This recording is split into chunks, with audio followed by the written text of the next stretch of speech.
Cześć, nazywam się Kamila i swoje wystąpienie chciałabym zacząć od nietypowego pytania. Otóż chciałabym Was zapytać, czy zastanawialiście się kiedykolwiek, ile słów wypowiada przeciętny człowiek jednego dnia? Okazuje się, że jest to 6000 słów dziennie i wielu ludzi nie zdaje sobie sprawy, jakich słów i w jaki sposób ich używa, dlatego dzisiaj chciałabym Wam udowodnić, jak ogromną potęgę mają słowa. Jeśli chodzi o początki słów, może być to kwestia sporna dla niektórych badaczy czy naukowców. Otóż jedni naukowcy uważają, że jako pierwsi zdolność mowy czy porozumiewania się posiadał Homo sapiens. Jednak musiał być to już Neandertalczyk, ponieważ zasiedlał nowe lądy czy wyruszał w wyprawy morskie, także był zmuszony do tego, aby posiadać taką umiejętność. Jeśli chodzi o znaczenie słów, słowa towarzyszą nam cały czas. Miliony informacji docierają do nas w każdej sekundzie. Słowa możemy podzielić na słowa słyszane, słowa wypowiadane, czy też słowa czytane. Miejscami, w których możemy spotkać słowa, są oczywiście billboardy, reklamy telewizyjne czy też radiowe. Oczywiście słowa są też w muzyce. No i teraz pytanie, co dzieje się z tymi słowami, które docierają do naszego mózgu, do naszego umysłu. Otóż wielu ludzi nie zdaje sobie sprawy, gdzie one trafiają, a odpowiedź jest jasna, ponieważ trafiają one do naszej podświadomości. I myślę, że teraz warto by było porównać sobie, czym jest podświadomość a świadomość. Otóż możemy to pokazać na przykładzie góry lodowej.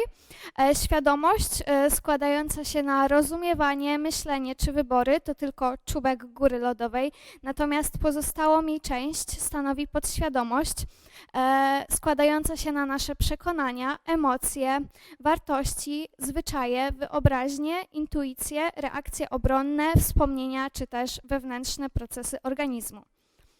Projekcję naszej podświadomości możemy podzielić na 3 etapy. Najpierw słowa, które trafiają do naszej podświadomości, przechodzą do świadomości, a następnie do naszej rzeczywistości. Wiele osób nie zdaje sobie sprawy, że tak naprawdę ma zdolność do kreowania swojej własnej rzeczywistości. Tak naprawdę możemy mieć wszystko, co tak naprawdę zapragniemy, a to tylko zależy od naszego nastawienia i słów, jakie wypowiadamy. Wielu z nas zapewne miało sytuację, kiedy nie wierzyło w swoje możliwości i faktycznie taki był tego rezultat. Okazało się, że no faktycznie niestety nie wyszło nam.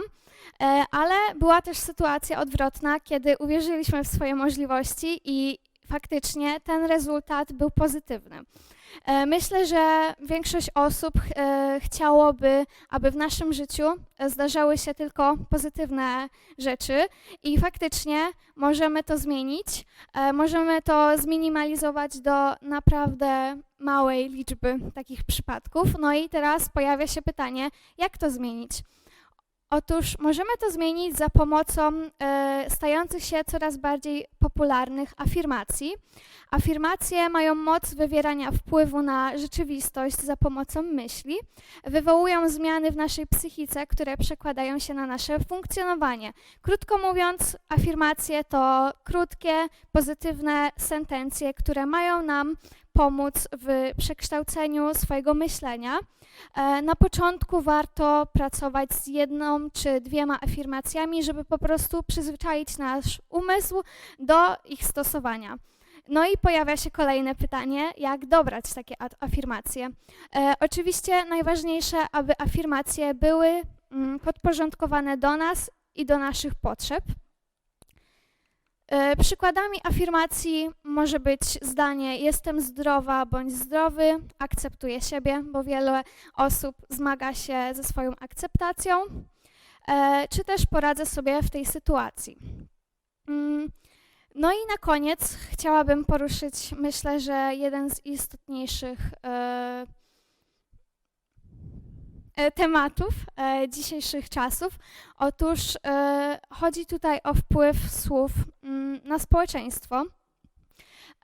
Czasami nie zdajemy sobie sprawy, z czym może zmagać się dana osoba i tak naprawdę czymś, co dla nas może wydawać się zabawne, możemy tak naprawdę przekreślić całe zdanie tej osoby na swój dany temat, możemy zniszczyć jej dzień, ale oczywiście możemy też za pomocą pozytywnych słów jej ten dzień poprawić. Ale w każdym razie chciałabym powiedzieć, że musimy pamiętać o tym, że słowa mogą zostać przebaczone, ale nie zapomniane.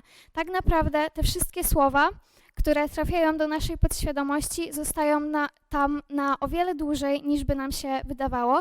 Dlatego powinniśmy pamiętać, jakich słów używamy, jakie słowa nas otaczają i po prostu filtrować sobie te informacje, żeby nie doszło do jakichś negatywnych wydarzeń.